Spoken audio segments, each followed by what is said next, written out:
Hello and welcome to WarrenThornton.com.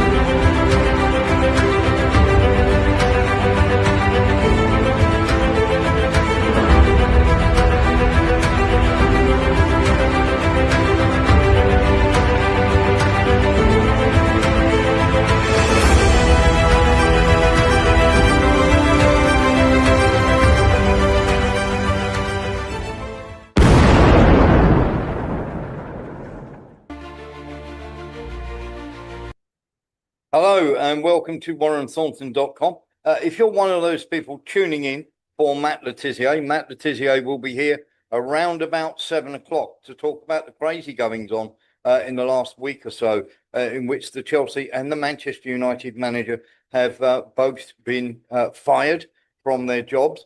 And of course, he'll be here to talk through a unique situation as a former professional footballer. And most people would call him the god as well, as an exceptional footballer, on the madness that is going on in the Premier League.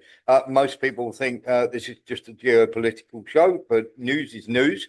And very simply, that is newsworthy.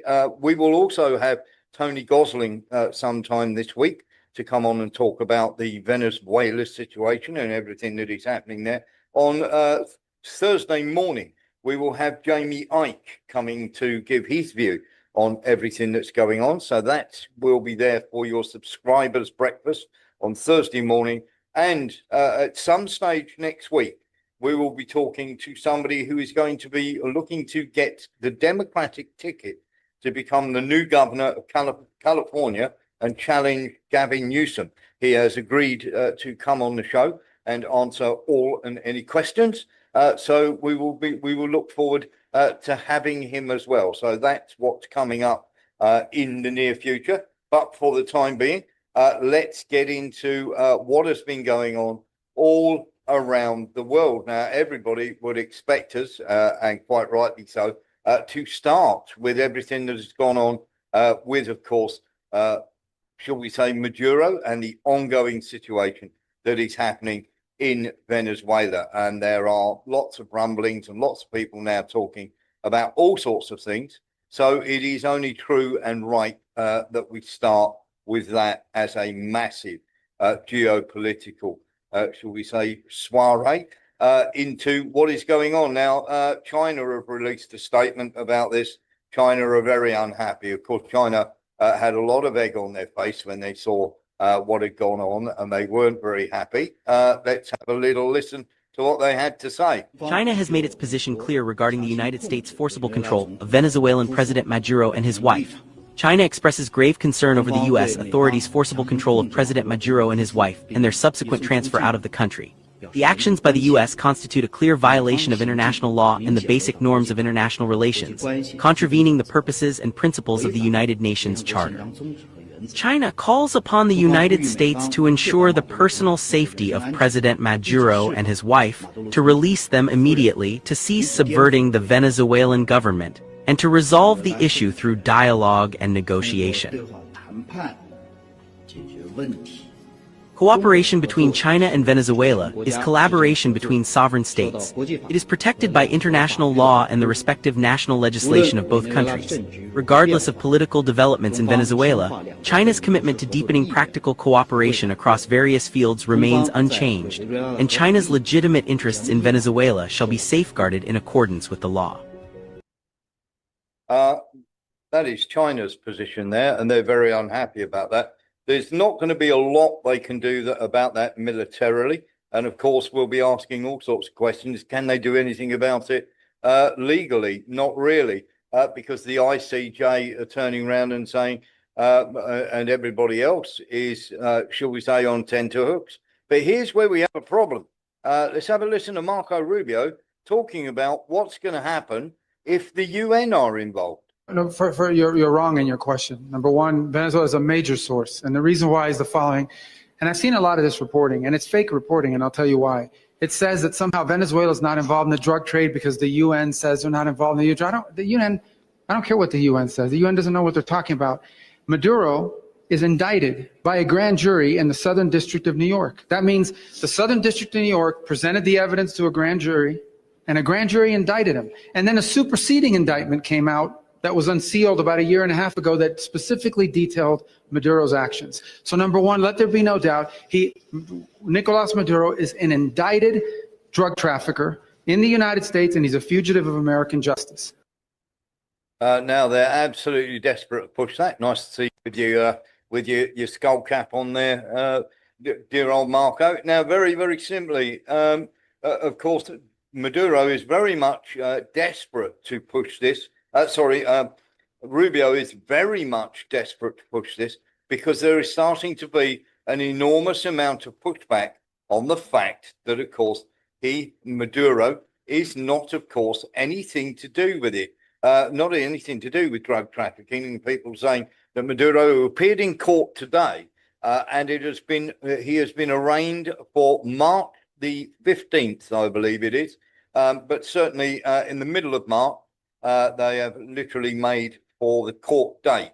So to give you a quick update there, the middle of March is when he is going to be put forward as a sacrificial lamb. That gives them plenty of time to get all their stories straight and everything else. Louis Bastos. Good morning, good evening. What the hell has his wife got to do with it? I would turn around and say exactly the same thing there. That's a very, very good point. And when you see the picture that is coming out today, now, as they were being transported to the courtroom by helicopter, Associated Press and everybody else decided they wanted to take pictures of these people in handcuffs. Now, if you think Maduro is a crook, absolutely fine. There's Maduro's wife. And of course, this picture is now doing the rounds because everybody is looking at this picture and go, there is an unbelievably frightened woman, literally cable tied. Is this really necessary to be doing this and parading them around like this? It does seem to me quite incredible. There was a couple of people with their hand up there. Eric Jones had his hand up first, I think, and then Lee Williams, and then Louis Bastos. Eric Jones. My opinion, it's a very slippery slope when the end justifies the means when it comes to law. When you start saying the rule of law, well, we can excuse that because he's a bad guy. Well, let's just stop, excuse me, but let's just stop Putin from going in and snatching Keir Starmer and saying, look, MI6 was behind this bullshit. We can prove it. And we're trying him right now. Yeah. And of course, this picture doesn't help, Eric. I mean, the picture is literally being flashed around the world. And rather than having the impact that it's supposed to have, everybody is saying is, look at that poor, frightened old woman. And that is, I mean, you can't, if you look at that picture there, you'll get the Trump supporters or people who are very pro-Trump going, oh, you know, they've got him and everything else. Everybody else that isn't rabidly pro-Trump is looking at that picture and going, what's going on here? Look at that poor frightened old woman.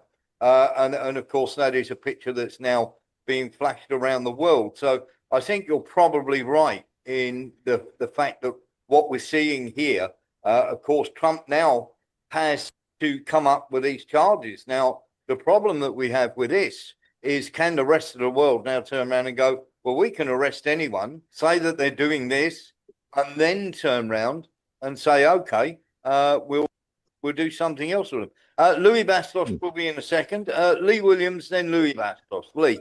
A quick one. Has he got his own lawyers representing him? And why would he still be in prison for something that he didn't commit? Sorry, I missed that. You'll have to speak up.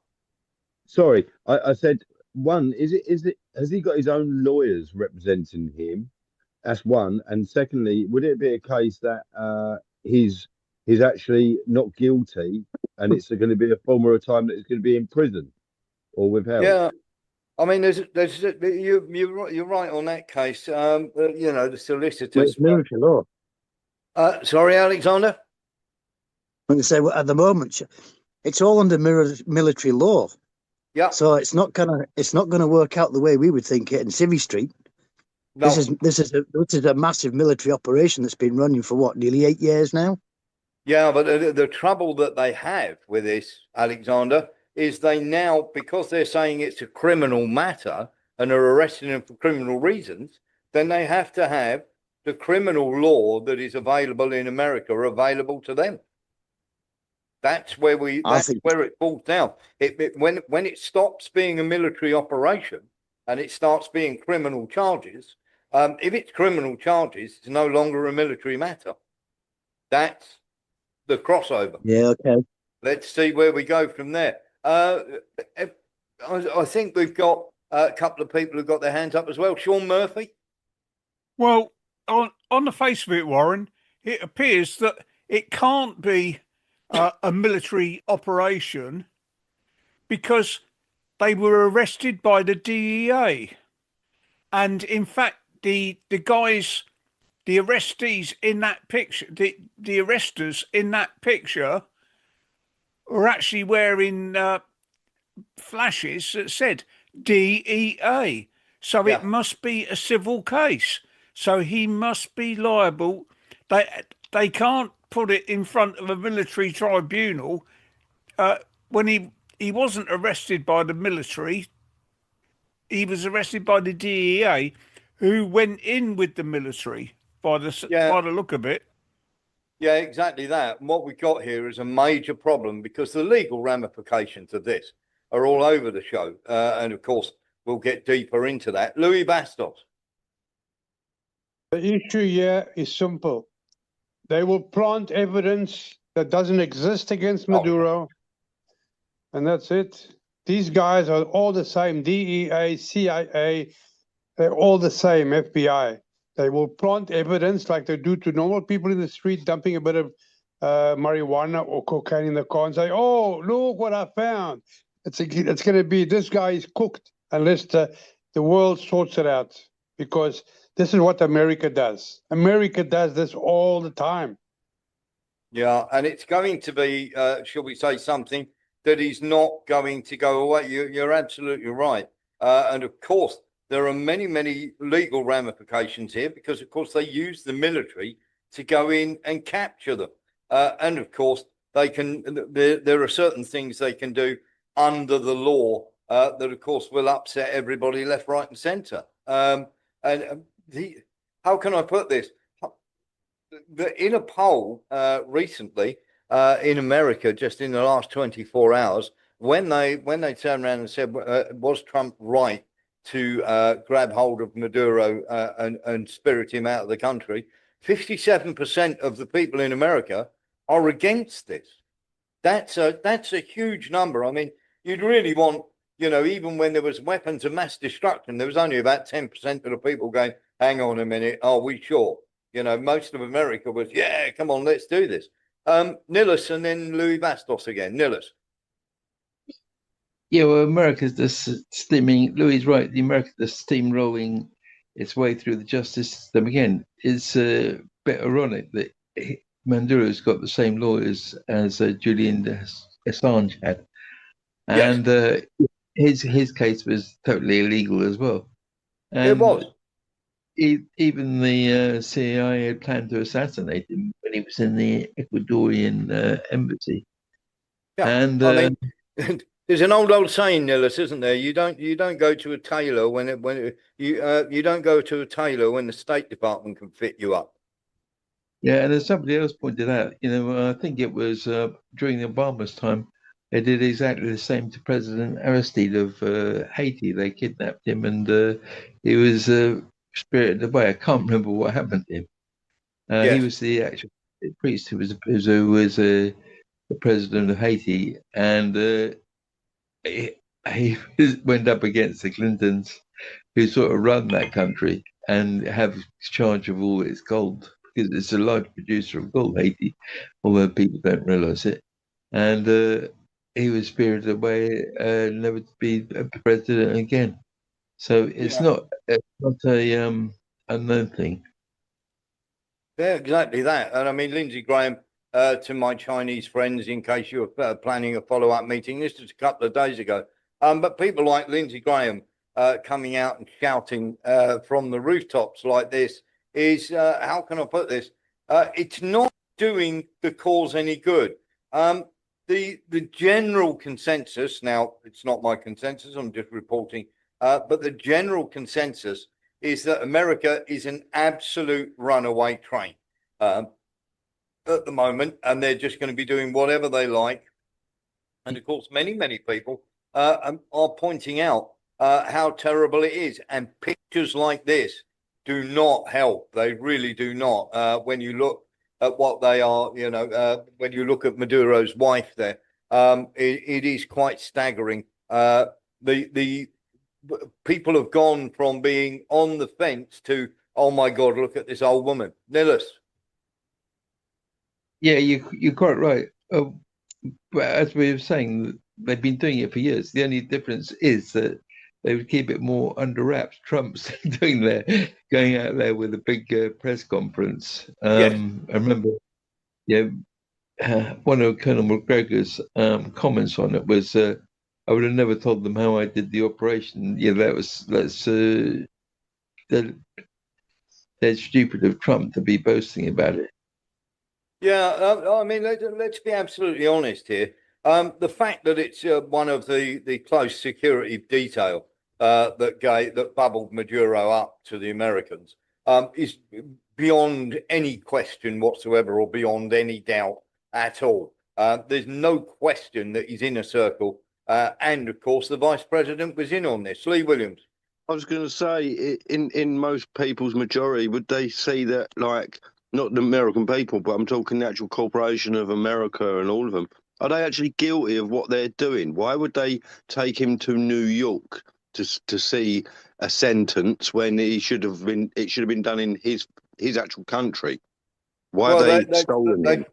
They forever do this because if they're on American soil, they can form the narrative by which this goes round. If they'd have tried to do that in Venezuela, it would have collapsed already by now, one suspects. Now, do pay attention to this. Very, very important that you do. Donald Trump threatens Venezuela's new leader with a fate worse than Maduro. The president told The Atlantic, bear that in mind, that Delcy Rodriguez needs to comply with U.S. wishes or else. Nillis. Yeah, I was remembering they did the same thing with Andy, didn't they? But they actually shot him in his bedroom. So yeah, at least it's improving things that they brought him back alive. And I think Maduro will become an icon of resistance against America. Yeah, he's going to bite them harder than they're going to bite him in a way.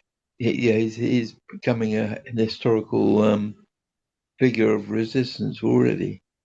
Yeah. You could be right about that. Now, let's get back to what we were saying here. There is very much something that you need to pay attention to here. So going back to this for a minute, The Atlantic are writing this. Go and do your homework on The Atlantic, please, and you will come up with some stuff that will very much shock you when it comes to that actual publication. This is literally about as CIA as you can get. Now, there is a lot of talk about threats, and of course, she has been saying all sorts of wonderful things. Don't for 1 minute believe it. She has had a very, very long conversation with Rubio and is willing to do basically whatever Rubio tells her to do. She knew all about this. Her name is Delcy Rodriguez. There are many people starting to ask the same questions now after we put forward the idea that this was going on. And our friends in MI6 are telling us, and our friend that are very close to the River House are saying she is definitely in on this. Okay. And of course, she did betray him. We're quite sure.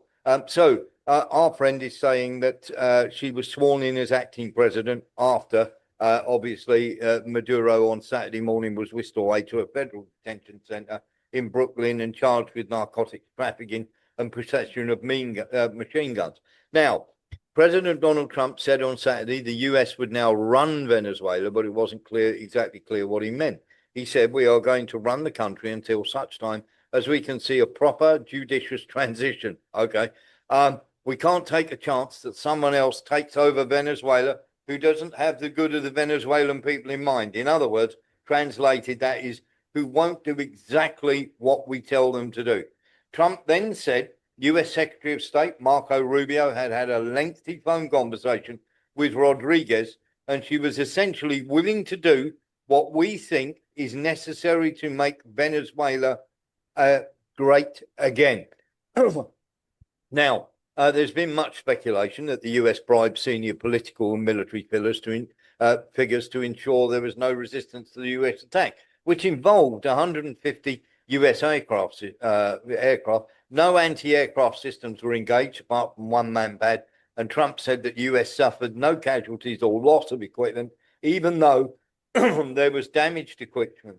Now, after she was sworn in later on Saturday, Rodriguez delivered a fiery speech denouncing the US attack while insisting that Maduro is still Venezuela's legitimate leader, even as he sits in a federal jail in Brooklyn.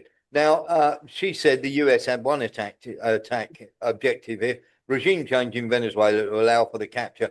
This is all theater. She said, we are ready to defend Venezuela. We are ready to defend our natural resources that must be for national development.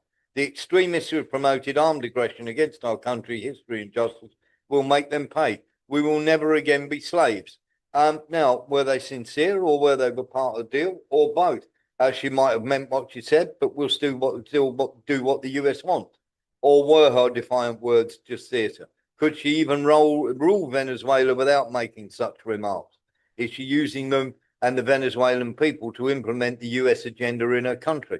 Is the Trump administration nervous that did she mean what she said and can't be counted on? She did indeed make a deal with the US, at least in the interim.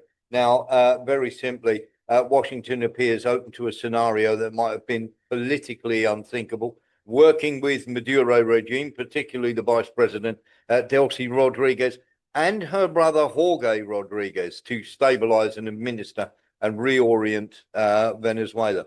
It is an experiment that should succeed and under certain conditions is going to get better and better for them. Not all Chavista figures are equally positioned to engage in such a bargain. Analysts, and many of them at the River House, are pointing repeatedly to the Rodriguez siblings, Delcy and Jorge, as long-time political operators and negotiators, uniquely capable as links in the chain. Now, the Rodriguez network retains influence over key elements of the security apparatus, intelligence services, and judicial system. That control is essential not only to enforce any agreement with Washington, but also to reassure regime insiders that cooperation with the US will not lead to prosecution, purge, or seizures of their property. In other words, the status quo will remain the same. Here's the problem is that the back-channel talks were already underway. And of course, it added that the purges in the Venezuelan government can soon be expected to make the deal work. In return for leaving them in power, the US is demanding ending oil shipments to Cuba, halting cocaine trafficking routes, curbing Iranian and Russian access, and opening Venezuela's energy sector companies to the US companies. All of this can be achieved without dismantling the regime's internal power structure. In fact, they would only likely enrich those who control the transition. Whether privatization of the oil industry erodes living conditions, even with the lifting of US sanctions, is key. The indignity of the people when they find out the nation has been subjugated to the US could also be crucial. Now, the most delicate challenge, we are being told by our source on the River House, is the Chavissimo, as they are calling it, cannot openly present itself as an American proxy without fracturing its base. Instead, they have to believe that the leadership would reframe cooperation as a pragmatic partnership undertaken to prevent chaos, avoid foreign occupation, and protect national sovereignty under new conditions. And in fact, yesterday, Rodriguez changed her tune. We invite the US government to collaborate with us on an agenda of cooperation orientated towards shared development within the framework of international law to strengthen lasting community coexistence. Totally different from a speech 24 hours ago. And our region deserves peace and dialogue, not war. It is a done deal. Rodriguez maybe will hold up her end of the bargain. But Trump on Sunday, of course, issued an explicit and thuggish threat saying if she doesn't do right, she's going to pay a very, very big price, bigger than Maduro. Now, our people in the River House have said that secret meetings have already taken place and that the UAE mediated between the US and Rodriguez, a 56-year-old oil industry lawyer and current Minister of Petroleum, which could help US companies back into the country. Now, we are being told this by our people on the River House. There was a meeting in Doha, some 7,500 miles away, and officials were busy discussing the future of Venezuela without Nicolas Maduro. A senior member of the UAE royal family was acting as a bridge between her and Donald Trump while the US president was building an armada to pressure the Venezuelan leader to surrender. Maduro had no part in the secret meetings. It was Delcy Rodriguez and her brother Jorge who were in the talks. Now, it is very, very simply, as far as we are concerned, 100% that this is now, and we were asking about this before, we are 100% certain of our facts, of everything that we have just told you about this. Lee Williams. I was going to say, I trust this 100%. On Fox News, they said that the new city name is called Zion or something. Is that going to, what? I'm joking, obviously, but yeah. Next in there. It's very, very straightforward here. This deal was already done in Doha. We are turning around and telling you that the UAE had a massive part to play in this, in doing this transition, and that not only her, but her brother were part of this as well. And this was already an agreed deal to be put in place once they grabbed Maduro. So the vice president and her brother organized this along with the US, and they are up to this in their neck. We're getting this from our MI6 source who knows that those meetings took place in Doha. Sean Murphy. Well, on the face of it then, Warren, this would certainly, the only thing you can call this is actually a coup. Yeah, exactly that. It's an overthrow. Very simply, the Rodriguez is and their cronies have basically overthrown Maduro, and the Americans have facilitated it. They had 100%.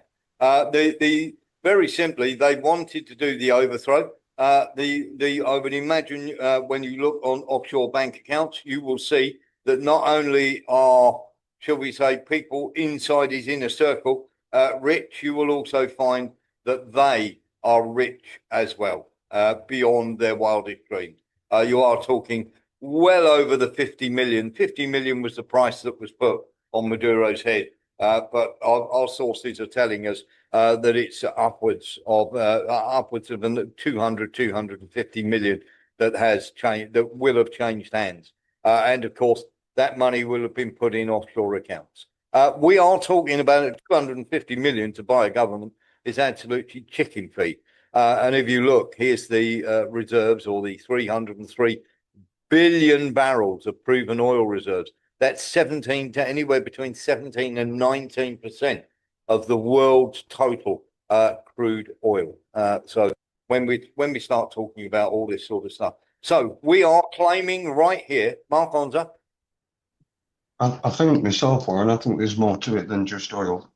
I think what they've tried to do is prevent a currency revaluation with Bolivia, because Yep. as a lot of people on here listening all know, there's Yep. Venezuela, along with Vietnam, along with Iraq, are supposedly having some sort of currency revaluation at some point, and I think that's what's happened, is prevented that from happening. Yeah, well, most of the silver's left the country. Nicholas.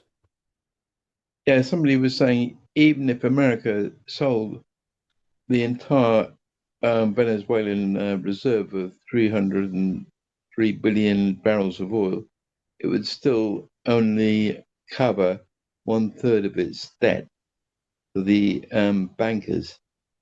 And as we know in previous things, that American taxpayer hasn't really had a look at that money. It's all gone into the corporations. If we look at the oil that was stolen from Iraq or Syria, yeah, the American government has done those things, and it's racked up debts for America, but it's all the money has gone to the corporations and to the Zionist corporations at that. Yeah, absolutely. Good call. So to the rest of the world, we are claiming here through our sources. Sorry, Nicholas again. Oh, got your hand up. I'll lower it down. Right, to reiterate once again, we are claiming, this channel is claiming that there were secret deals done in Doha between the Rodriguez clan and America to overthrow Nicolas Maduro, and that everything she is coming out and saying is complete and utter hogwash. And of course, everybody hopefully will get an idea about what is going on now.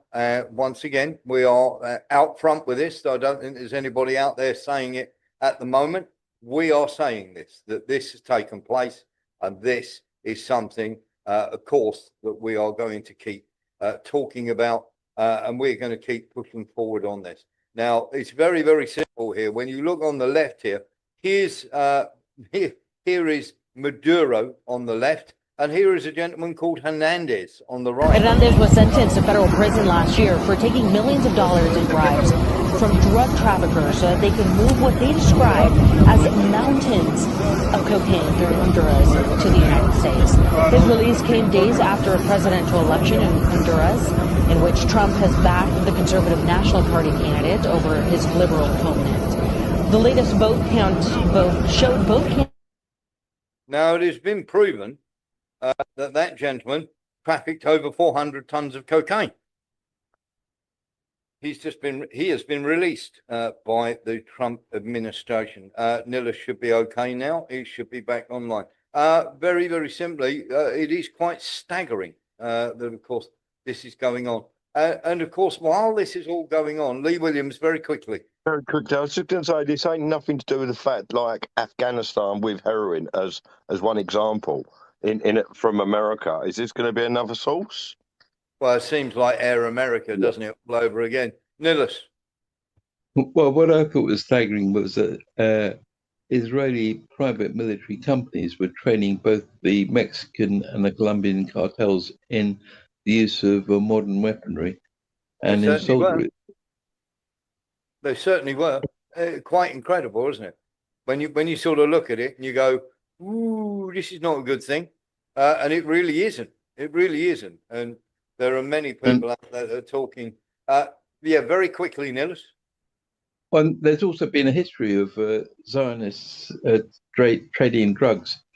It was the Sassoon family who had the entire opium trade in China. Yeah, the British were blamed for it, but it was actually the Sassoon family that ran the opium into China. Yeah. Okay. There we go. Just to let you know as well that there are lots of people now that are starting to have lots of chats about this. There are many people that are talking. Let's have a listen to Jeffrey Sachs on this. It's a complete economic collapse, a catastrophe in Venezuela. There was a crisis for sure before Trump came to office, but the idea of the Trump administration from the start has been to overthrow Maduro. That's not a hypothesis. Trump was very explicit in discussions with presidents of Latin America where he asked them, why shouldn't the U.S. just invade? He said that already in 2017. So the idea of the Trump administration has been to overthrow Maduro from the start. Well, the Latin leaders said, no, it's not a good idea. We don't want military action. So the U.S. government has been trying to strangle the Venezuelan economy. It started with sanctions in 2017 that prevented essentially the country from accessing international capital markets and the oil company from restructuring its loans. That put Venezuela into a hyperinflation. That was the utter collapse. Oil earnings plummeted. The earnings that are used to buy food and medicine collapsed. That's when the social humanitarian crisis went spiraling out of control. And then in this year is with this idea, very naive, very stupid in my view, that there would be this self-proclaimed president, which was all choreographed with the United States very, very closely. Another round of even tighter sanctions, essentially confiscating the earnings and the assets of the Venezuelan government took place. Now Venezuela is in complete, utter catastrophe. A lot of it brought on by the United States deliberately, creating massive, massive suffering. We know there's hunger. We know there's incredible shortage of medical supplies. We can only imagine, because we won't know really until the dust settles and careful studies are done, how much excess mortality there is. But surely in a context like this is a catastrophe largely created by the U.S. because, as was said earlier, this is an all or nothing strategy. What the U.S., what Trump just doesn't understand, and what Bolton of course, never agrees to, is the idea of negotiations. This is an attempt at an overthrow. It's very crude, it's not working, and it's very cruel because it's punishing 30 million people. This is pure bullying. It is completely against international law. It creates havoc. It's hard enough to achieve economic progress, but when the U.S. is using its political power to break other countries, the results absolutely can be devastating. And we see it in Venezuela that it was the kick that pushed Venezuela into this catastrophic spiraling decline and hyperinflation. It's always blamed in our press on Maduro, but people don't even look and understand how the U.S. has the instruments of sanctions, blocking access to financial markets, pushing enterprises into default, blocking trade, confiscating the assets owned by the Venezuelan government precisely and with the design of creating this kind of crisis, because the idea is if the pain is enough in the thinking of people like Bolton, then there will be a military overthrow. So they're trying to create absolute disaster. Well, what's so stupid about these American policies, these neocon policies, is they do create disaster, but they don't achieve even the political goals of these nasty people like Bolton. It's not as if they're effective and nasty. They're completely ineffective and totally nasty at the same time. But Congress, in our country, nobody looks. It's unbelievable that you have this basically one-man show of Trump doing damage, rampaging around the world. There's no oversight at all. And in the international institutions like the IMF, the Inter-American Development Bank, people are scared to even say the truth that this bully of the United States, especially with the kind of president we have right now, no one wants to speak the obvious facts of how much damage is being done, how many lives are being lost, how much suffering is being created, how many refugees are being created deliberately. So that's Jeffrey Sachs's point of view on this. And of course, it is hard with people like this beside Donald Trump to actually disagree with him. And the oil companies are going to go in and rebuild their system. They're going to spend billions of dollars, and they're going to take the oil out of the ground, and we're taking back what they stole. Remember, they stole our property. It was the greatest theft in the history of America. Nobody has ever stolen our property like they have. They took our oil away from us. They took the infrastructure away. And all that infrastructure is rotted and decayed. And the oil companies are going to go in and rebuild it. We're not going to spend very much money at all, if anything. But the oil companies are going to go, we're going to take our oil back. Now, of course, that is simply not true. Of course, you've only got to go and have a look at everything that was spoken about this in the first place. And of course, Lindsey Graham has been having his say as well. Could have done it. And as to this commander-in-chief, he did something people talked about doing. You just wait for Cuba. Cuba is a communist dictatorship that's killed priests and nuns. They've preyed on their own people. Their days are numbered. We're going to wake up one day, I hope in 26, in our backyard, we're going to have allies in these countries doing business with America, not narco-terrorist dictators killing Americans. This is a big frigging day. And everybody in the world is thinking differently than they were just a few days ago because of what you did. Could you get your tongue any further up there? Would be my thoughts on that. There's somebody else has a thought on this. Have a little look at Nillis. Well, I was just remembering of the CIA recommendations to the Contras in Nicaragua. They were saying kill priests and nuns, teachers, doctors, and any health workers, including midwives. They've got to be limited because we've got to undermine the government, and that's the way we do it. Yeah, absolutely right. Eric Jones. Yeah, for those that don't live in America, I've got to deal with the consequences of this stuff. And if they're not all forgetting, China holds a bunch of our debt. And angering someone that's when the debt is really coming due, like very, very soon, is not a bright thing to do at all, because they can call us on that debt and do whatever. So yeah, you're absolutely right. And while we're on the subject, somebody has a different viewpoint of this, and I've got to say, the gentleman who put this together, bravo, sir, bravo. Have a listen. In a stunning late-night operation, I had some friends of mine execute a raid on my neighbor Tom's house. He put up quite a fight, but we got through, and he's in custody. I haven't liked what he's been doing over there for a while now, so I've decided to run his house myself. He leaves his Christmas lights up too long. He never trims his avocado tree that hangs over my fence, and I believe he's running fentanyl out of there. I can't prove the last one, but it makes sense. I've seen him speak Spanish. I got rid of the wife as well. I didn't really have a problem with her, but we did do a 4th of July block party, and she brought empanadas, so better safe than sorry. I've got them at a Residence Inn a couple towns over. I've been using his home as my own little man cave. Pretty great. It turns out he has a fantastic wine cellar that I have tapped into extensively. Anyway, I'll be running his home until a time when I can have a safe, proper, and judicious turnover to some other guy. Which probably won't be happening soon. And just a heads up, I plan to take over some other neighbors' homes as well. Phil, across the street, has a pretty cool car I'd like to be in charge of.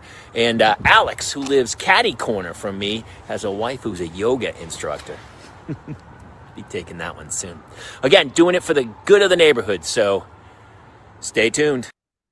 There we are. Quite superb. Well done, sir. It pretty much sums up where we are, I'm afraid. And of course, we're going to get loads of that. Now, you remember the other day I did a US intervention for you. Somebody else has done one as well, just for Latin America. Have a look.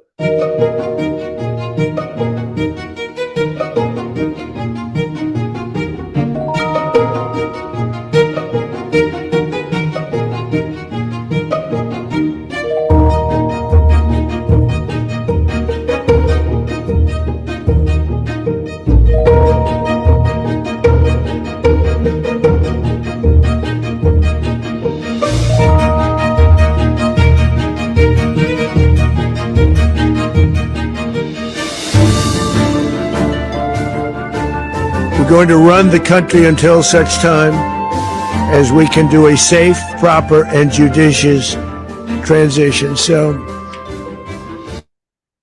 and of course, for the Panama one, I was there. It is quite incredible when you look at that list. And of course, we only did it up to 1980. They've gone a bit further on that. And of course, when you look at everything that's coming out of it. Now, what we are going to play you is the Special Forces took part in this. But when we're talking about the war on drugs, it is quite incredible not to have a look at this and listen to this. This is from the Chris Hedges show, but I think it's an important thing to have a listen to. They're given drugs by the military. It leads to addictions. When you write about Levine, you write by 2008 he was smoking crack on a daily basis and regularly ingested MDMA, smoked crystal, methamphetamine, snorted powder, heroin, and had even taken to inserting speedballs, a dangerous mixture of heroin and cocaine, into his rectum in a dissolvable capsule to get a quicker and more powerful high. The drugs and alcohol, I mean, the amount that these people ingest, of course, is kind of staggering, and we'll talk about the drug dealing later, but talk about how pervasive that was and the culpability of the military in kind of kickstarting these habits. The military prescribes special operators dextroamphetamine as a matter of course, commonly known as Adderall. It is an amphetamine that allows you to stay awake for long periods of time and to tolerate sleeplessness that some of these missions require. It also has the effect, whether incidental or not, of increasing aggression and suppressing empathy. In Levine's case, he specifically cited the prescription he had been given to Adderall as precipitating his drug issues, which is a common sort of gateway or path towards the abuse of harder substances. He started crushing and snorting his Adderall, taking double the dose that was given to him, and then pretty soon he graduated to just using cocaine and smoking crack cocaine. And then his drug use and dependency deteriorated from there. More generally in the community, there's a ton of drinking. I mean, alcoholism is a major factor of life in the Special Forces, and it's not to be puritanical or to be judgmental of these people. I mean, a lot of people in our country struggle with substance abuse. It's actually one of the most salient aspects of American society. But I think that there is a kind of there's a sense in which it becomes necessary in order to cope with the pressures of a job like being an operator on Delta Force, the need to numb the pain and grief that comes from participating in this type of violence, and also, you know, in readjusting or trying to readjust to civilian life, because a lot of them are almost literally addicted to adrenaline and need a stimulation at all times. I mean, a lot of these guys, their psychological makeup is such that they're constantly in need of stimulation, and they really don't like to be bored. And so those are traits, all of which are traits that you know, are conducive to drug use. And I think those are some of the reasons why you've seen such widespread prevalence of drug use in the Green Berets and in the Airborne Corps, all at Fort Bragg, to a degree that you don't see elsewhere in the U.S. military. I mean, the amount of heroin that was coming into the Fort Bragg area, there was a small airport near Fort Bragg that you write about, was kind of staggering. I mean, just massive amounts. And much of it was funneled through not just former members of Special Forces units, but active members of Special Forces units. Mm-hmm. Yeah, that airport, the Rayford Drop Zone, or the PK Air Park, it's sometimes called, that's a privately owned business. And if I told a lie about them being involved in that institution, that facility being involved in international drug trafficking, they could turn around and sue me for defamation really quickly. But the facts are clear. The facts are nailed down. There are criminal prosecutions that have either taken place or that have been fully adjudicated, show that airport, which is where Delta Force does its parachute training, has been a hub of international drug trafficking since the 1980s, and involving current or former Special Forces soldiers trafficking drugs into the United States by air and landing them and offloading them in this this airport that's within Fort Bragg's airspace and is contiguous with the base and has been a center of Delta Force training for decades. The Los Zetas were trained by the Special Forces. It's a Mexican Special Forces unit that was trained by the U.S. Green Berets, including at Fort Bragg, also at Fort Benning, and they also were trained by Israeli instructors. And they were meant to be in the mold of the Green Berets. They were meant to be the Mexican Green Berets. But this unit, quickly after being used to savagely suppress the Zapatista uprising in Chiapas in the mid-90s, they went rogue and looked around the the sort of underworld scene in Mexico and realized, hey, nobody, we're the baddest dudes around. I mean, we can run this game if we want, and that's exactly what they did. They defected from the Mexican state and became the most notorious cartel in Mexican history, Los Zetas, which really precipitated the terrible homicide crisis that continues in Mexico to this day, in which hundreds of thousands of people have died because of this new model of a paramilitary cartel. There we are, Nillis. Yeah, I've heard that one of the reasons that American have so many bases all over the world was to facilitate drugs trafficking. I don't know if that's certainly happened. Certainly happened plenty in the Vietnam War, Nillis. Yeah, and also it was the West that supplied ISIS with these drugs that made them very aggressive and made them they could fight for 48 hours onwards. It made them so aggressive that in some cases they would rip out their victims' hearts and eat them. Yeah, that's not a normal thing. Yeah. Let's be absolutely honest here. The use of drugs in the military has been happening since the 1940s.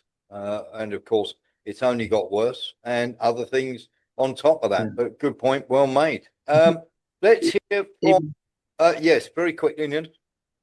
I think even in the First World War, they used actually amphetamines, but I'm not be wrong a type of amphetamine, but we're talking about, should we say, massive addictions here. They were only given in very small doses. Let's have a look. Yes? And the Air Force used them as well. They did, yep. Let's listen to what Scott Ritter has to say on this. We went in and we got the bad guy. And it looked very easy because, of course, we're the strongest nation in the world under Donald Trump. And we don't want to dig into how this was so easy, how the CIA probably paid hundreds of millions of dollars directly or indirectly to the political elite, including the military and security forces of Venezuela, to step aside and let us do this staged event. Because this was a staged event. You don't go in with 2 troops of Delta Force into a hostile capital city and launch an assault of this nature unless everything was cleared in advance. That's the quickest way to lose 35 Delta troops.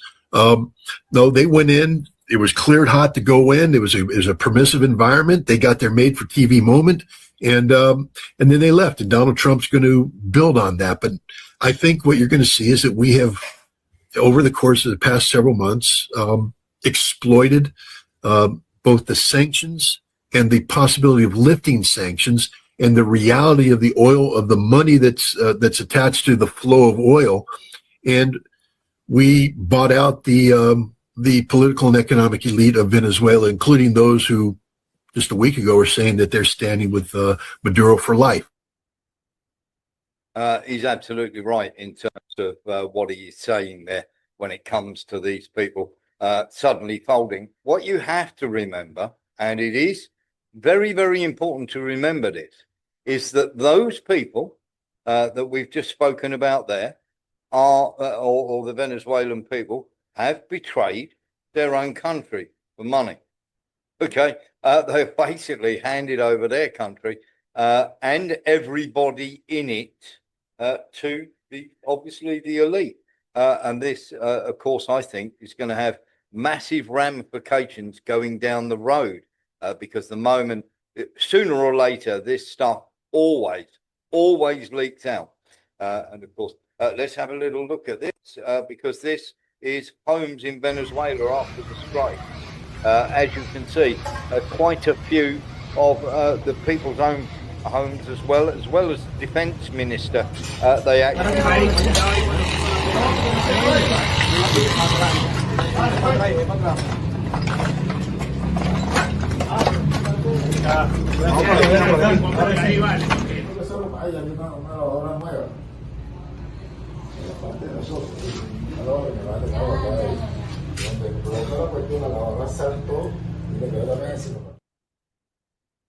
And of course, our hearts go out to all the people who have lost their lives. You know, if you're in the military, you accept part of that, but of course, there are many, many people who are not in the military that are going to be in a problem there. This has come to pass, and of course, we have to say that this is it is amusing, scary, and very tragic at the same time. We have had to listen to a lot. Threats, pressure, and condescending remarks, even from our closest allies for a generation, about wanting to take over another country and another people as if it was something you could buy and own. That has no place anywhere. We shoulder our responsibility in the world, and it is not us who will seek out conflict. But let there be no doubt, no matter what happens, we will stand firm on what is right and what is wrong. Now that is the head of Denmark there, named Frederiksen. And of course, we're getting lots and lots of talk now about what's going to happen in Greenland. And of course, she has made various statements telling Trump to back off of Greenland. It's not going to happen, sweetie. I've got to tell you this. If they decide they want to go in, what is Denmark going to do about it? That would you have to sort of look at it where he'd do a deal with NATO and everybody else to go in. But if they want to go in, there is very little that Mette Frederiksen can do about this. And this is the problem you have when you allow this sort of thing to happen. And this is the problem with the coalitions, huge coalitions like NATO. Once one, should we say, group becomes more powerful than the other, and of course they're able to dictate terms, then of course you have a problem. If you let the wolf in the door, don't be surprised when he eats all your chickens. I'm sorry. There's a wonderful line from a film called Quick and the Dead with Gene Hackman, where he turns around and he says, if you let a fox in your hen house, he'll have chicken for dinner every time. Yeah, I think they are just about learning that, or they should have learned that by now. There you go. Something else that we need to have a chat about as well. Apparently, this idiot has thrown stones and made threats at the home of J.D. Vance. Quite what this idiot thought he was doing, I don't know. And of course, shouting all sorts of things and everything else. He's now in custody. I don't know too much more about that situation at the moment. We'll keep you informed. But apparently, you have to ask, where were the security services? You should have been able to stop that sort of thing happening. I would have thought anybody that's approaching. But it just goes to show you can get at anyone if you really have got the time and you really want to go forward with it. Another little story while we're waiting for Matt Le Tissier. 20 kilos of gold has been stolen in Bonn from the Germans, as if the Germans didn't have enough problems. There has been a raid. Now, they actually, would you believe, they actually paid for their parking. Quite incredible. Actually paid for their parking when they stole this gold from, obviously. And of course, the Germans are running around trying to find out exactly where they are, you know, where this gold is now. But the fact that they actually paid for their own parking shows how confident these people were that they were going to get away with this. I did find that hugely amusing. And I thought, given the state of Germany at the moment, you might find that amusing too. Friedrich Merz, what are you doing? This is a guy who can't even look over after his own gold reserves. Quite staggering. Something else that is staggering as well. Well, let's give you a heads up on this. Dan Bongino, God bless America and all those who defended her. I'll see you on the other side. Dan Bongino has now finished working for the American government and apparently is going back to his podcast. There we are. Let's hope that something, should we say, that it all turns out well for him. And of course, he doesn't get too much stick from people who turn around and go, "Oh my God, how bad is that?" Donald Trump has also turned around and said that he does not believe that the attack on Putin's residence actually took place. Now, the problem is here, and this is how you know that Donald Trump has not been kept informed or briefed properly about this, because Donald Trump has come out and said he doesn't believe the attack actually took place on Putin's residence, that it's all nonsense. And of course, we know different. We do know different because we've seen the actual video of this, of the people actually handing this over to people and saying the nonsense that's going on there. Sean Murphy. Exactly a point I was going to make, Warren. We actually saw them hand over the microchip retrieved from one of the drones. So what has happened to that? Because Donald Trump certainly hasn't seen it, if that's what he's claiming. Or No, if he exactly has that. seen it, he's lying through his teeth. Yeah. He doesn't need to lie about it. So what happened to that once the American military got their hands on it? Spirited away, hidden in the basement of the Pentagon, no doubt. We will. We're just about to be joined by Matt Le Tissier. We'll just finish off this story, then we'll be right with you, Matt. Very, very simply, when people turn around and go, "Oh well, of course Donald Trump didn't know about this and everything else," he's been kept away from this story, obviously by the CIA, and of course we know full well that the evidence was handed over to the Americans. Very simply, there we go. There's the video of it, of the Russians actually handing over that drone attack microchip, that shows that the drone was actually on a pathway. So that shows you, when everybody's talking about the CIA being involved, it's obvious that they're not telling Trump, because there we go. There's the actual chip itself from inside the drone that was launched that proves that the track from the microchip was heading towards its residence. But have to say a massive good evening to Matt Le Tissier. Good evening, Matt. How are we? Good evening, Warren. I'm good. Thank you very much, mate. Fantastic. Well, we're going to have a little break from geopolitics for a little while here, because Matt is joining us, and he's joining us on the live show, of course. And of course, there may be people want to ask you questions, Matt. But we're going to be talking about, for the next half an hour or so, we're going to be talking about the sack race that is going on. Matt, the lunacy of this, I needed to talk to you about this as a professional footballer, because when you look at the league form and where both clubs were last year, Chelsea are about the same place. There's their current form and where they are. And Manchester United have improved dramatically. We've had both the managers now in the space of a week, Matt, leave the club either by mutual consent. I would say they were fired for having a go at the owners. What's your take on all of this? I mean, Maresca seems to, we're being told, has lost the dressing room, and Cole Palmer's not playing very well. Let's start with Chelsea first. Your thoughts on Chelsea, Maresca, and what's happened there with Todd Bowley? Yeah, I think you touched on it there, Warren. I think the biggest factor in all of these things are probably not managing up properly and falling out with people who are perhaps have a stronger position than you do at the football club. And I think that looks like what's happened with Maresca and Amorim. In Maresca's case, obviously, you know, Chelsea are the world club champions. You can point to that on his CV. Pretty impressive. I think it was if it's based on results, it's a really harsh sacking. But I don't think it is based on the results, because given the fact that they had to play all through those summer months, I don't think anyone could have expected them to mount a credible challenge for the Premier League this season.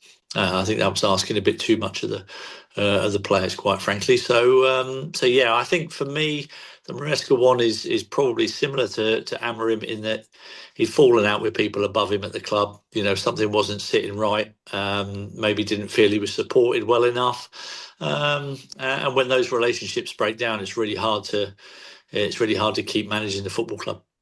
Yeah, I mean, did you ever experience that time, in Southampton? I mean, obviously, we had Amorim come out and say, I'm there as a manager, you should respect that. I'm not there as a coach.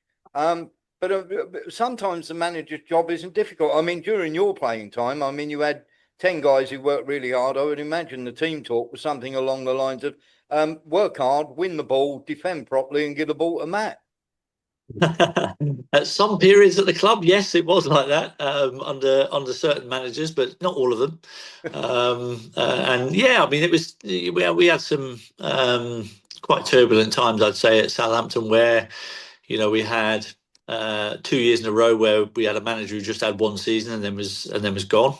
In Dave Merrington in 1995, 96, I think it was, and then followed the following season by Graham Souness, who came for a season, and he was gone at the end of that season as well. We kind of stabilised a little bit, bringing Dave Jones in for about 2.5 years, but then it was like a succession of managers again. Stuart Gray for a handful of games, Glenn Hoddle came in for a year, and then Gordon Strachan came in, and then it was a few years of stability. So we've had turbulent times, and it's not great for players when the manager keeps constantly changing, to be honest. And I think football clubs are far too quick for me these days to be sacking the managers, and expect some kind of consistency amongst the playing squad. Yeah, absolutely. I mean, let's get into this chairman, director of football, manager type thing for a minute then, Matt, because is this chairman with ego? I mean, at the end of the day, it's their money and they get to make the decisions. But is it a bit of an ego thing? I mean, your manager's going to have a moan every now and again, isn't he? Well, yeah, I mean, this is the thing, very few people are actually managers these days. They're head coaches, and they are just responsible for coaching the first team and picking that squad. They're not, a lot of the time, they're not even responsible for the players that come into the football club. There's a director of football now at a lot of football clubs who will have probably the final say on what sort of players come in, and he will just hand them over to the manager. Some clubs, they will have a policy where they'll obviously discuss that amongst them and try and come to some arrangement. But if at the end of the day, if the sporting director or the director of football, whatever you want to call him, if he's got his heart set on a player, the manager's not going to be overruling him. And I think that's where the big changes come now. There's been a real power shift in terms of just how much, say, the manager or the head coach has got in actually who's coming into the football club. So it's a really tricky one, because if you're a football club that keeps sacking managers after a short space of time, you've got to really, for me, I think the finger needs to be pointed at the bloke who keeps appointing these managers, because he's the one making the mistakes. He's the one who's costing it. Right. He's not getting it right. He's costing the football club millions of pounds in compensation for when they have to sack the managers, and he's not doing his job properly. And yet he's never the one that gets the sack. Yeah, exactly that. Do you have some sympathy with the managers, given that we have a sort of a major problem in that if a manager doesn't fancy a player, rather like Mourinho with Shevchenko, in the Abramovich era, the manager doesn't fancy a player, he's not going to want to play him, is he? And is he going to feel under pressure to do so by the chairman? I think he'll feel under massive pressure by the chairman. It depends on how strong a character and what credit you've got in the bank from what you've done previously. And that's what it all boils down to, really.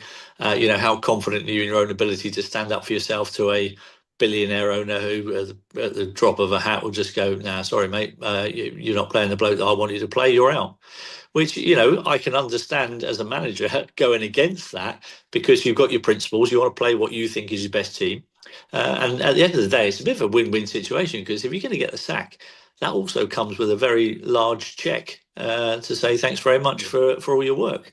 And Mourinho is, I don't know, he's probably earned close to 100 million quid in payoffs after getting sacked. So, is it such a bad thing? You've got to ask yourself. And is that right for football? Why are we rewarding failure so much?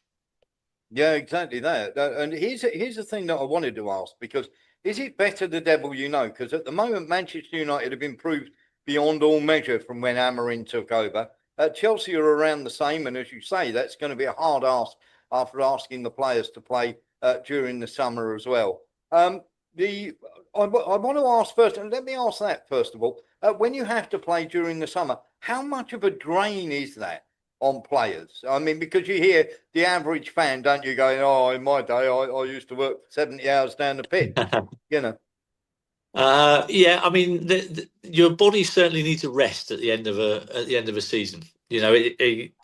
A lot of people will just look at what happens on a Saturday and they don't see what goes on during the rest of the week, how much effort you're putting into your training, and what you're putting your body through every day. And it does need a rest.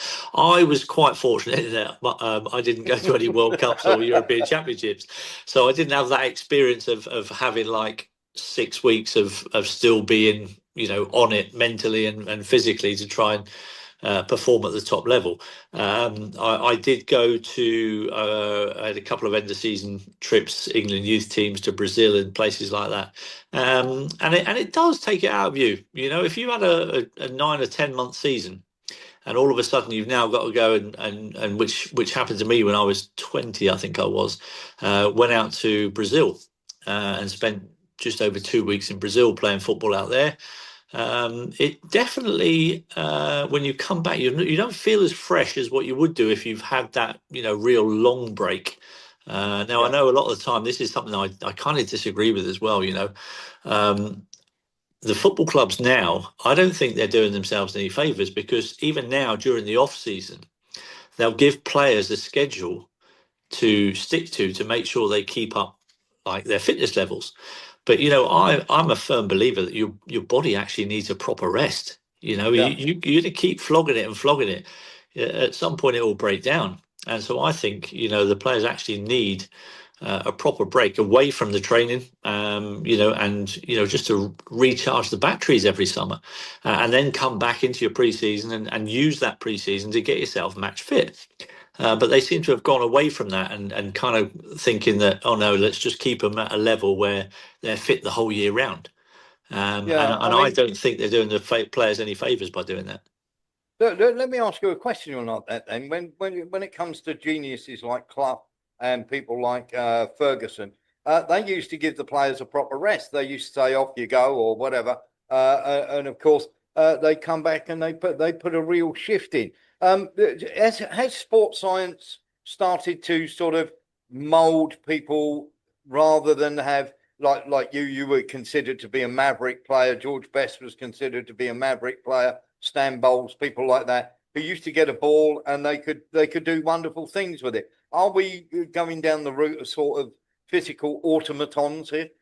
Yeah, it does feel a bit like that. I watch Premier League games now, and there's not many players that will get me on the edge of their seat when they're in possession of a ball, because you kind of know when you're watching a game where they're going to go, what they're going to do. They've almost been programmed to go, right, if I'm in this position on the ball, I need to pass the ball here, or I need to pass the ball there. That's my two options, and that's it. And you can almost predict, when somebody gets the ball, where their next pass is going. But people like George Best and Rodney Marsh, those kind of players, you're always like, oh, what's he going to do now? Is he going to take somebody on? And if he takes that one person on, is he going to take the next person on as well? And you kind of, I think the Premier League is losing that a little bit. And I think we've got to be a little bit careful, because I think football's in danger of becoming a little bit boring. Yeah. So when we talk about the automatons, then let's move that on a gear. So you've got the manager, and then you've got the director of football, and then you've got the chairman or the CEO, and then the chairman or the secretary or whatever.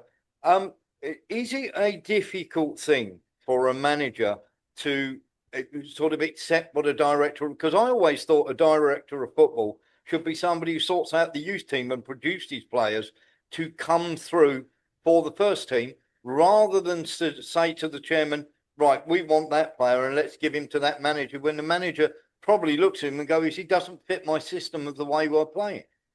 Yeah. No, there's absolutely that goes on. You know, I I had a conversation with somebody at Southampton Football Club at the end of last season, and they said, you know, we've got 9 centre backs at the football club, and every one of them is right-footed. And I was like, what? How have you not? How has recruitment not been able to get in somebody who can play left-sided centre back with a left foot? And it's just bonkers that that's been allowed to happen. That there's so many centre backs, and yet they all kick with the same foot. It just it unbalances the team, you know, and that's again, you know, that's something that the director of football, if he's looking at squads and things, you know, he has to do it. I feel the director of football has to do that in conjunction with the manager, and the manager has to be the one for me. If he's picking the team on a Saturday and picking the formation, choosing the tactics, he has to be the one really that says which players come in and out and have the final say. Yeah, just on that then, because we're looking at Jason Wilcox and maybe others as well. Does the director of football have too much say? I would say there are. It seems that there are some clubs where the director of football has too much say over the manager. Yeah, I would think, you know, as I said then, you know, when it comes to putting a squad together and a manager who's got his ideas on how the team wants to play and the type of players that he needs, it just makes logical sense that yes, the director of football can, you know, go out and source a load of players and find what he thinks are good players and present it to the manager. But if the manager goes, it's not really going to fit my system, you know, that should be the point where the director of football goes, oh, no, fair enough, we'll leave that one then. But there are some that will go, no, he's a good player, we're going to buy him, in he comes, and the manager goes, well, where am I going to play him? Yeah. Even though Amarin and Maresca maybe said something that, you know, has upset the chairman and everything else, and we saw that with we certainly saw it with Nottingham Forest when they got rid when the chairman got rid there. Is it better the devil you know? I mean, they were both making progress under this manager. They seem to be doing okay. Chelsea, as you say, took part in the summer, so possibly you know, a little bit of tiredness there. Manchester United seem to be improving.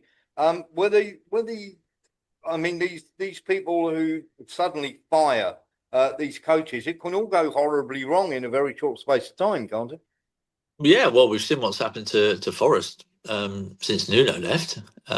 You know, he seems to have done a good thing there, but again, you know, obviously we had the incident where they only came on the pitch, and Nuno wasn't too pleased about that. But I think also it became clear that the relationship between Nuno and Edu had broken down again and again. That connection, the director of football and the manager, once that relationship breaks down, there's going to be a partner of the ways. There's only going to be one person who's going to pay with his job, unfortunately, and that's always the manager. And I feel sorry for some of them because sometimes it's not their fault. Matt, give me an idea, because you've been through a lot of managers in your time at Southampton when you were battling relegation.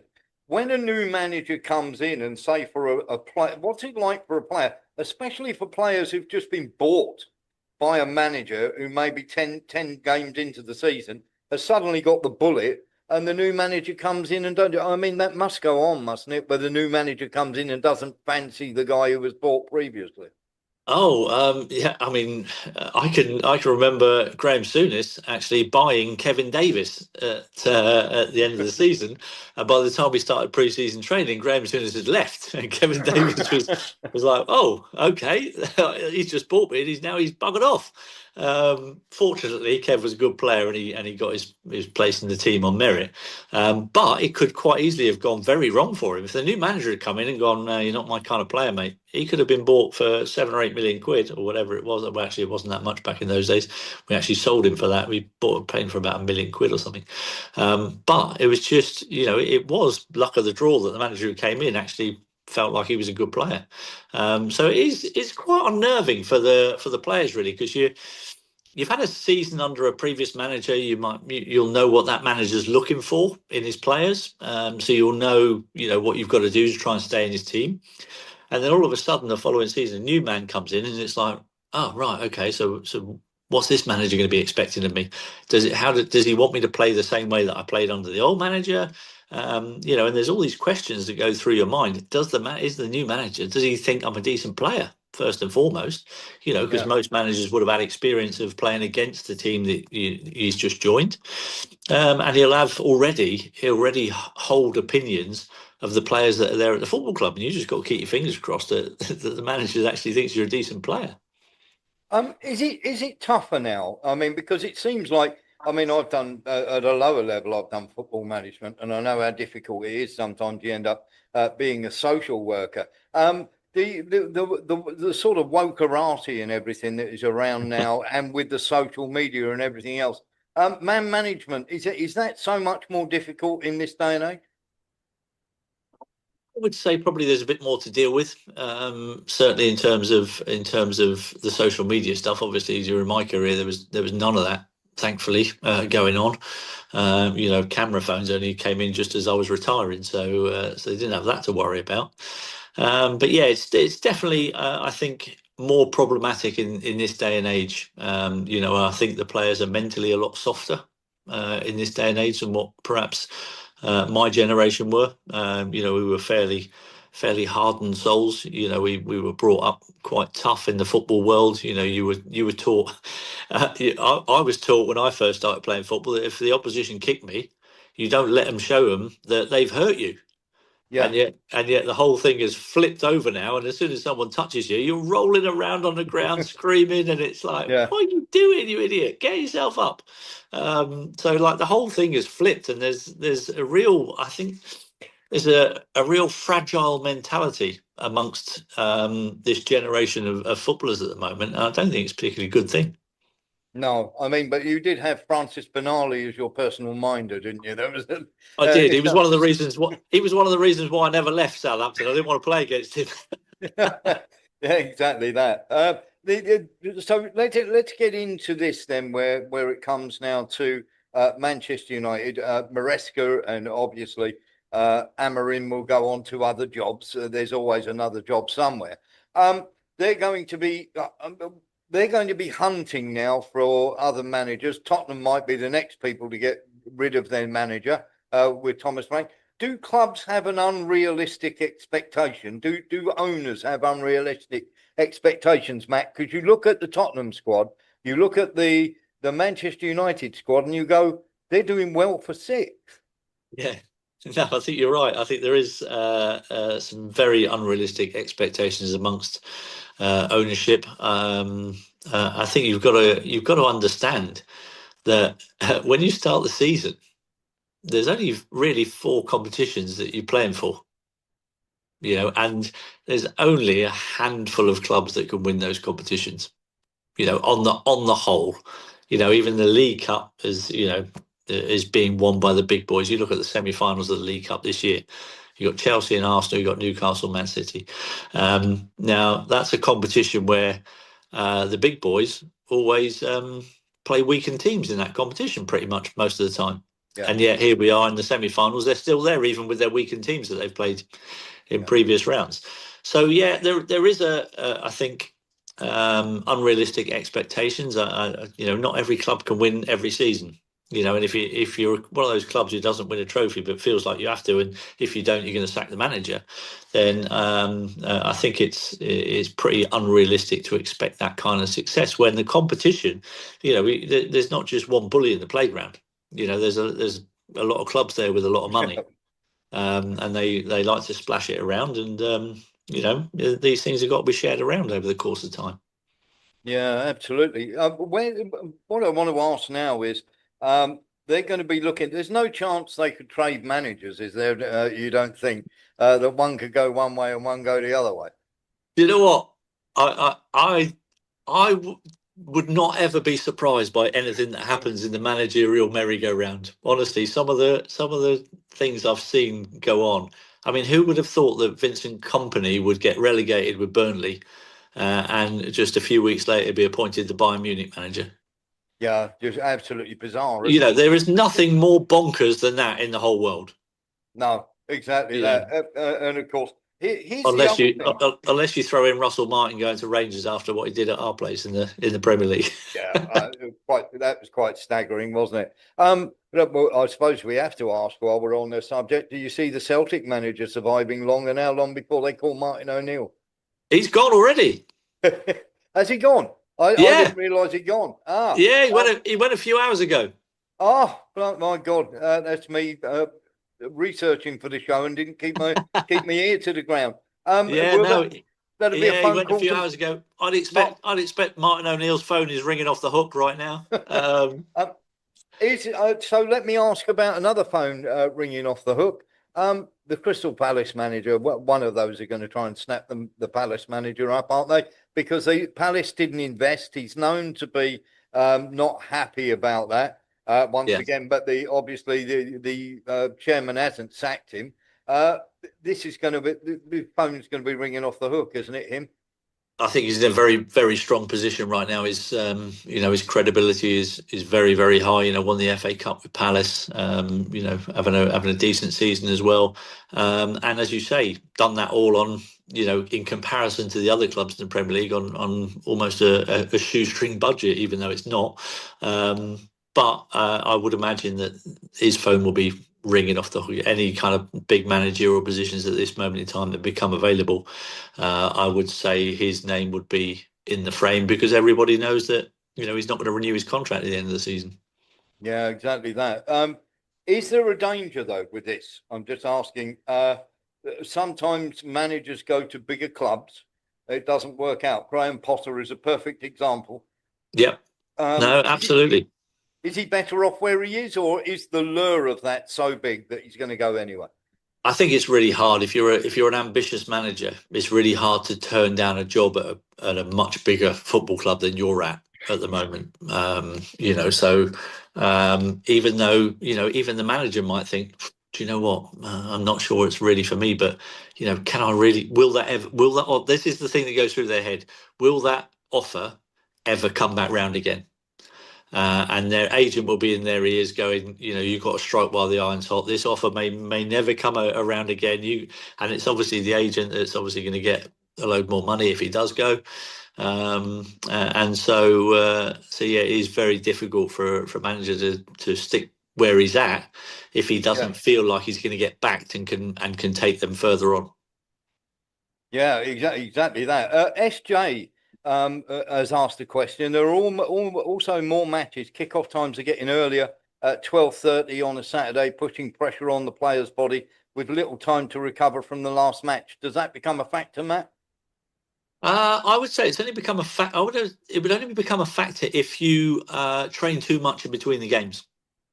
So as a former professional footballer, I liked nothing more than playing on a Saturday, playing on a Tuesday or Wednesday, and then playing again the following Saturday. Because what it meant was we did very little training in between. Yeah. And I quite enjoyed that, because all my highlights were what I looked forward to was playing football matches. I didn't look forward to the fitness side of things. It was never my favourite part of the game. So if I'm playing Saturday, Wednesday, I'm happy as Larry. Do you know what? Yeah. And that's just me. That's me just loving playing football, and not really concerning myself with the tactical side of things and having a whole week for a manager to work on a plan for a game, because I wasn't really part of that plan, because I kind of went out and did my own thing anyway. So I don't think everybody thinks like me. I think a lot of them are like a bit snowflakey and a bit worried about where they might pull their hamstring if they play 3 games in a week. Boo-hoo, get over it. That's what you paid the big money for. Yeah, absolutely. Louis Bastos has got a question for you. Louis? Are you there, Louis? Hi. I've watched too many games. Great footballer, great time. Thank you.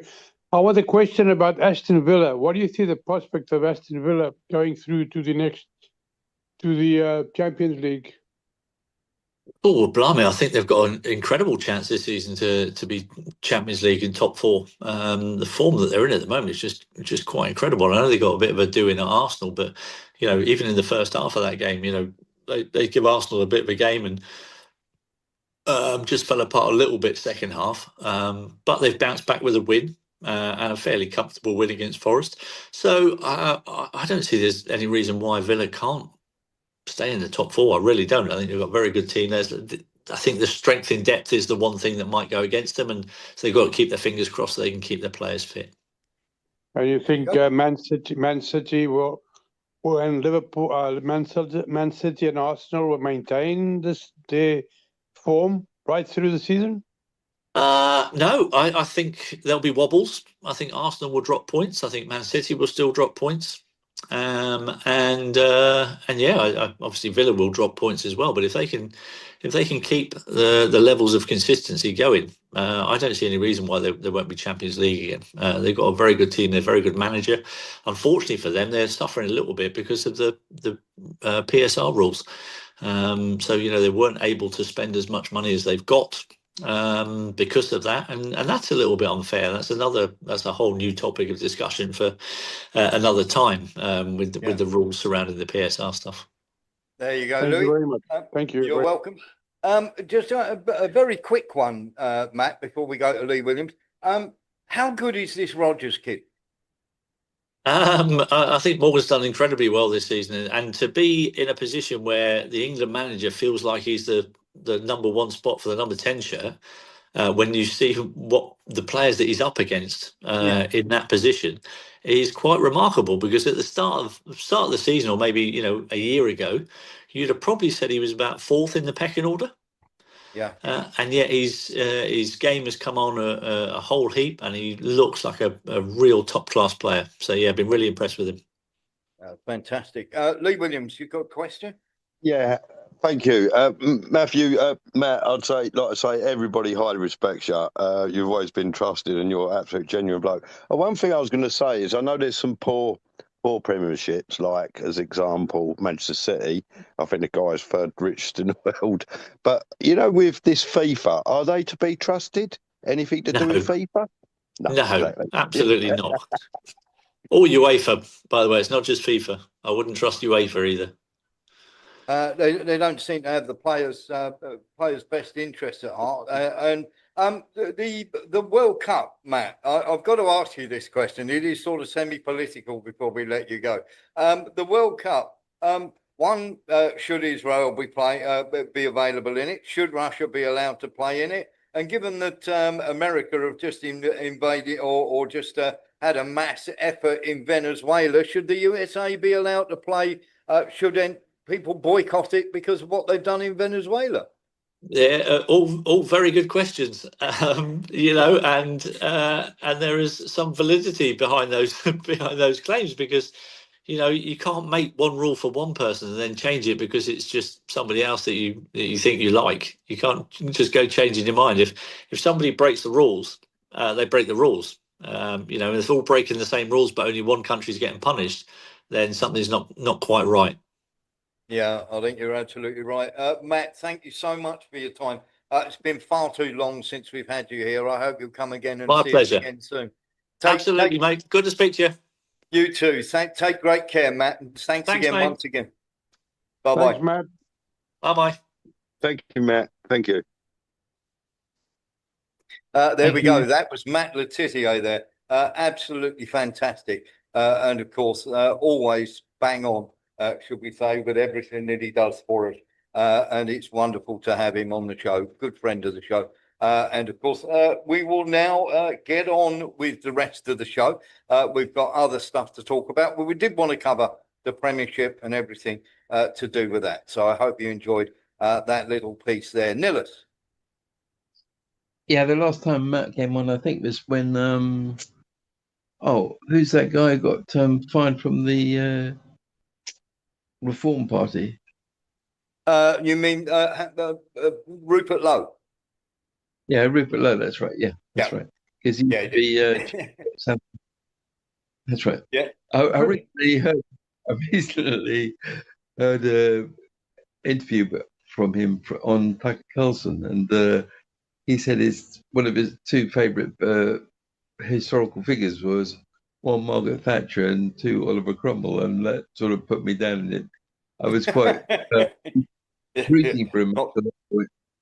Not the great, but it's always nice. Matt's always very good and pops on for us when we do want to ask him. And of course, it's not very often we cover football here, but we did tonight because at the end of the day, we're a news show, and that's what we're supposed to do, as well as just political. Sean Murphy. Well, I like these interviews with Matt because he's a down-to-earth guy. He's no different to us. He's not pretentious. He knows his stuff. Like what he doesn't know, you could write on the top of a pinhead, and you always get a straightforward and honest opinion from him. Yes, you do, and it's always wonderful when we have that. And I think it would be nice to have more and more of that. Louis Bastos.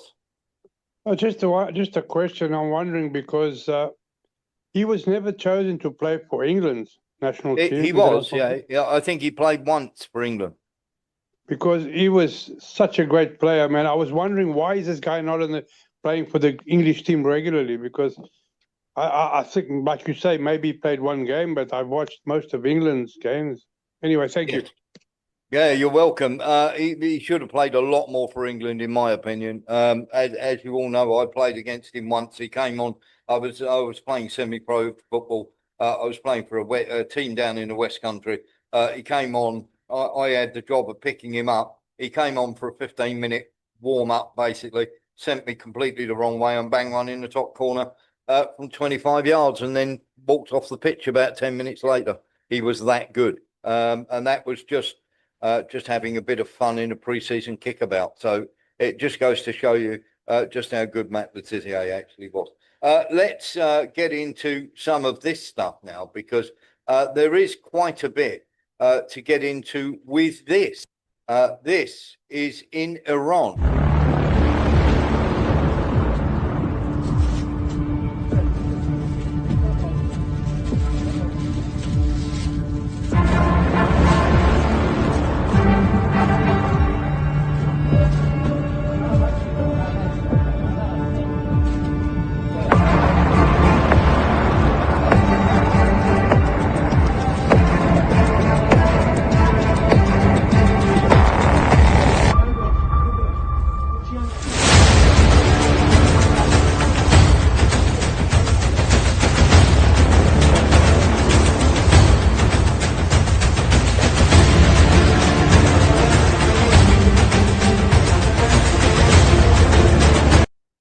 So the person arrested is of Israeli descent.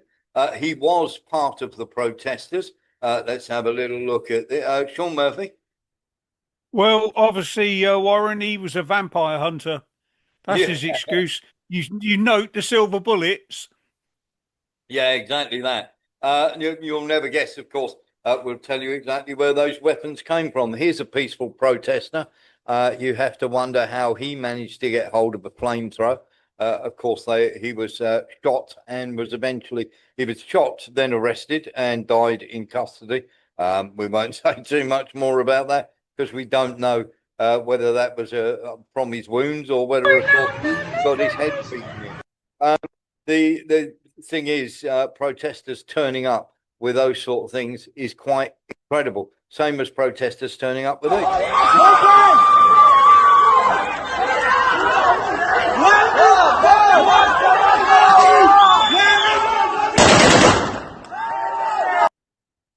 Now, the gentleman that we saw being with the hideout there, of course, we said that this was going to happen. We said that the place where they were going to come from, and it's been proven.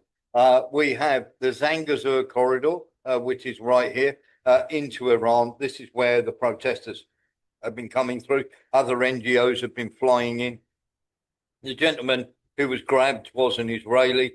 And of course, there was much documentation to show that he had come through the Zangezur corridor, as many of them have, including there are oil companies there and many American shall we say, paramilitary groups. And these are not organic protests at all. And of course, this is what they are trying to do, and they want to overthrow Iran next. Iran is definitely on the list to be overthrown. And just in case you haven't seen it, by the way, here's the movement of the tankers.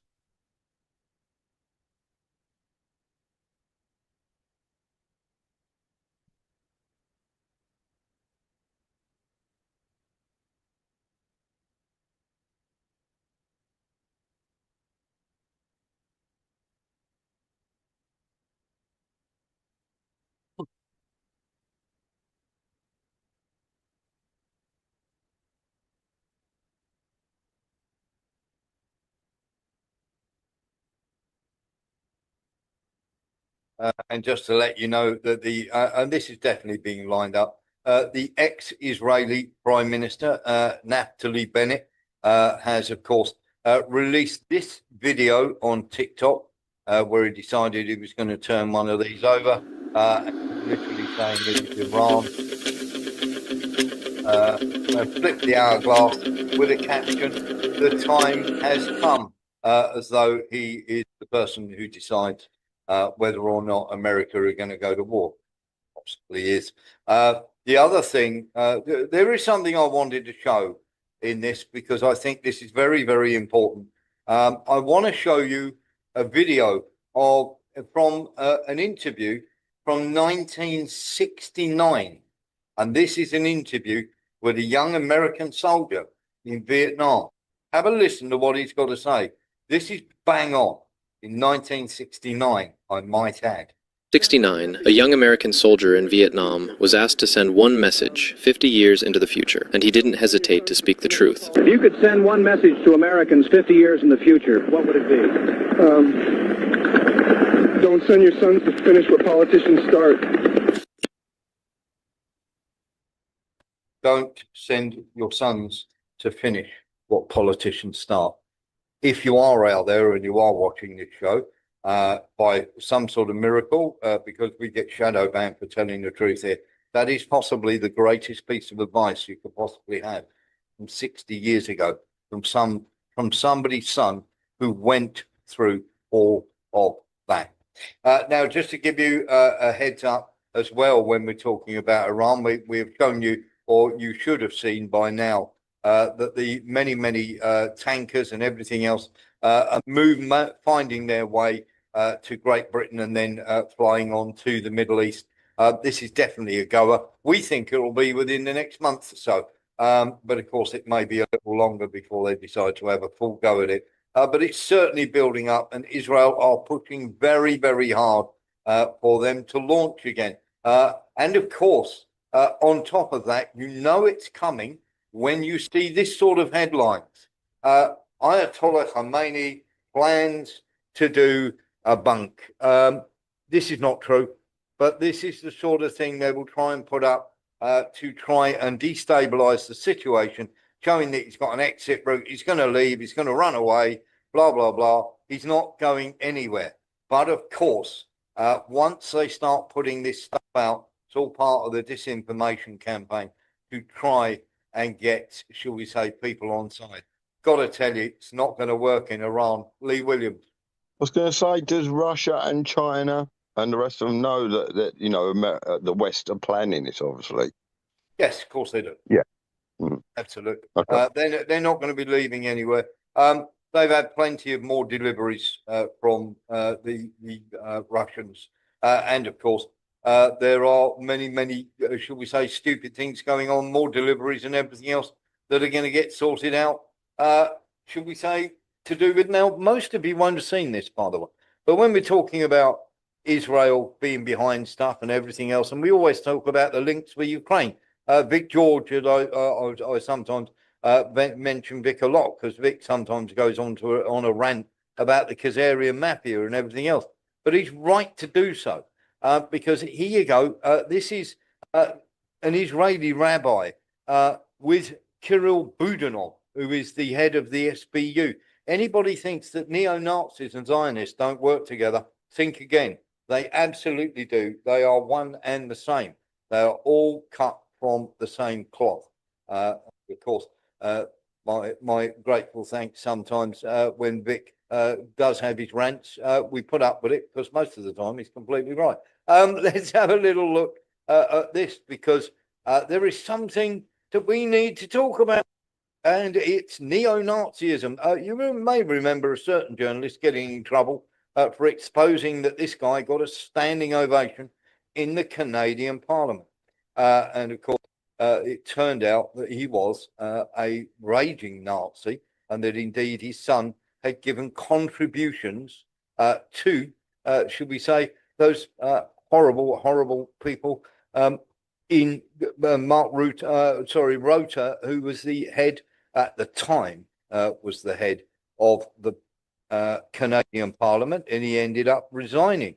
Well, have a look who Zelensky has just appointed as his economic advisor and handshaker, economic advisor, my backside. One of the people we exposed as being a neo-Nazi sympathizer, Krista Freeland, who was the Deputy Prime Minister of Canada. She is now Zelensky, it's all in the pot together. She is now Zelensky's financial advisor. Boy, does he ever need that, or economic advisor. And of course, the fact that she has taken over that role tells you everything you should need to know. I mean, when we talk about neo-Nazis, there's no question whatsoever that he is, that she is absolutely terrible. Now, the choice is notable given Freeland's family background. Her grandfather was a guy called Mikhailo Choimak, who spent World War II working for German military intelligence as the editor of a Ukrainian newspaper that openly praised Hitler and promoted virulent anti-Semitism. After the war, Choimak and his family were accepted into Canada alongside thousands of other Ukrainian Nazi collaborators and former SS members. He later settled in Alberta, where he remained active in all their causes. Sean Murphy. Well, I should imagine she'll be getting hefty remuneration from Zelensky for showing him how to hide his ill-gotten gains, which will be about the long and short of it. It's not an economic advisor for the country. It will be an economic advisor for Zelensky, how to hide his money or how to spend such hidden funds. Yes, and when we talk about this, you're absolutely right, Cool. But here's the thing: when we talk about these things, because that Budanov is now going to become in the presidential office, and of course that is to keep an eye on, very simply to keep an eye on Zelensky, because Zelensky's going nowhere until they get rid of him in the summer, and this is becoming more and more prevalent, and I'm going to tell you why this is becoming more and more prevalent, because there are stories starting to emerge in the press. This is Sersky, the longtime confidant and number two and top man as far as Zelensky is concerned, having his authority eroded. And there is a ridiculous story coming out about Sersky that, of course, they are saying that the Ukrainian army chief paid for his elderly father's treatment at one of the Russian clinics. In December, he transferred another 1,000 rubles for the treatment. In total, Sersky has already transferred 6,000 rubles to the Russian healthcare system for his father's treatment. Now, if you believe that Sersky would be stupid enough to do that and not do it elsewhere, this is quite clearly somebody putting the money in Sersky's account and transferring it to the Russian healthcare system by devious means to try and fit Sersky up here. This is Sersky being lined up to be replaced. We all know that Zelensky, Budanov, is, if you like, the USA, the CIA, and the EU's dream ticket.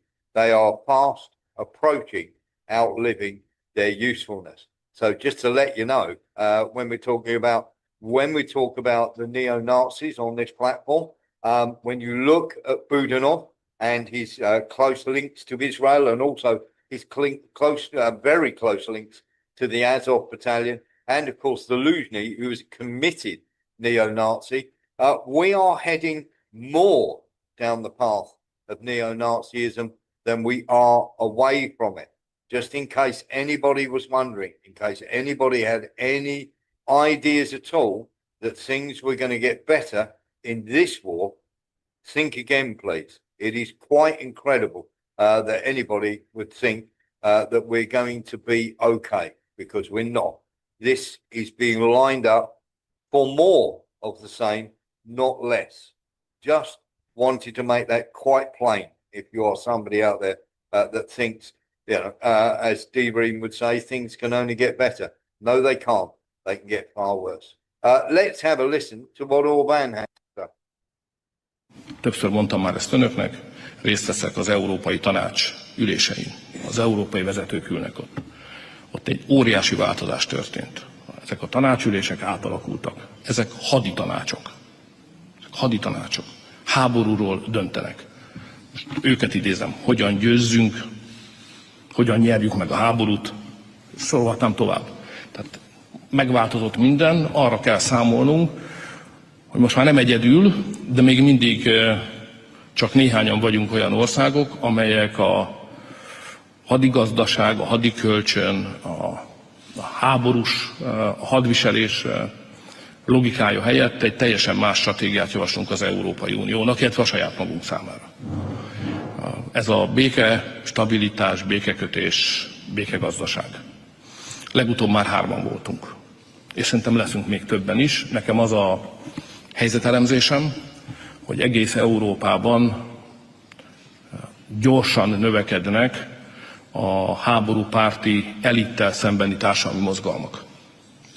Magyarországon ilyen azért nem növekszik, itt is van háborús mozgalom, csak nem a kormánnyal szemben, mert itt nem háborús elit van, hanem békepárti kormányzat. De egész Európában, ez a 26-os évnek egy fontos eleme lesz, meglepő erővel törnek majd föl a háborúpárti elittel szembeni társadalmi mozgalmak Nyugat-Európában.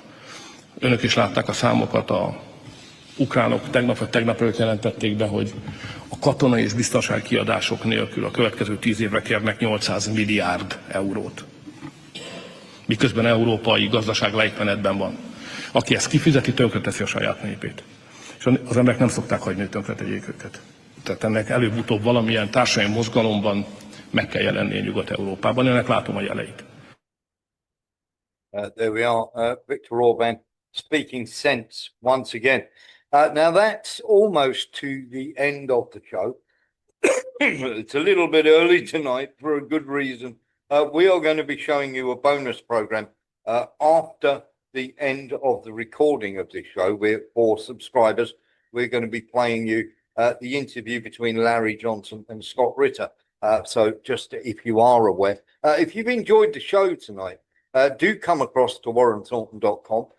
Come and sign up, because obviously we carry on shows and we do lots of stuff outside of what you see on the normal social media, because of course we are probably the most shadow banned news show out there. The reason I would say come across and join, because there are many other articles and everything else, and of course we have bonuses and everything else, and also it's your platform for free speech. There are people on here who don't agree with me, but we can quite happily have a normal average discussion. Just to let you know that on the subscriber show, which is for subscribers only, on Thursday morning we'll be having Jamie Ike popping in to say hello. We will also have somebody who's running against Gavin Newsom for the Democrat Party. Literally, he's trying to win the Democrat nomination. And he is, of course, going to take on Gavin Newsom. He's coming to see us for an exclusive interview and talk to us about how he is going to tackle the problems that California are facing. And, of course, you'll be able to ask him all the questions you like. If you're a subscriber of this show and we get a politician on here, you get to talk about what you want to. And, of course, that's exactly what we always do. There is another little thing for you as well. We've got James Tweedy tomorrow, and we've got Tony Gosling at some stage this week as well, who will be talking about the Bilderbergs and also what's going on, shall we say, and the links between Venezuela and what's happening in Israel. Hopefully, with a bit of luck, you will carry on joining us. But as I say, for the time being, Thank you very much for watching, and look after yourselves. And for now, or just for this portion of it, we're going to stop the recording. Thank you very much indeed. Take care.